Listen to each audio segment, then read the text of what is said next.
नमस्कार जय जगन्नाथ। आज जेहेतु रविवार थिला रविवार निश्चय तो बहुत लोकंर नॉनवेज होइतिबो आ केते लोकंर नॉनवेज भी हुएनि भेज हुए प्रायतः अधिकांश लोकंर नॉनवेज होता है सेमती आमर आज भी नॉनवेज होता चिंगुड़ी तरकारी जोटा मो पुअर बहुत फेवरेट।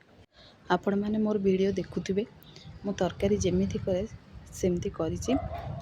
आगे पियाज को टिके भाजी सारा पर तापर मसला कषिकी पानी दे देछि लुण देछि हळदी देछि तापर मसला गुंड टिके पकेकी जेमती कषि सेमती कषि देछि।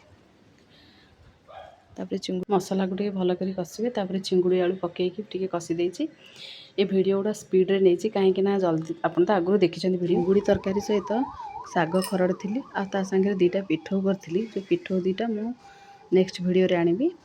आ साग अल्प जोड़े साग शाशु देइथिले गाँरु अल्प होइतिबारु साग को आगे रसुण और सोरिष देकी फुटेला परे साग को पकेकी भाजीची तापरे आउ जो कखारु पत्र सारू आउ मुग डाल दे प्रेसर सिझे देइथिली ताकू पकेई देकी टे खरड़ देली। आशा करछि वीडियो टी आपण मानको भल लागिथिबो।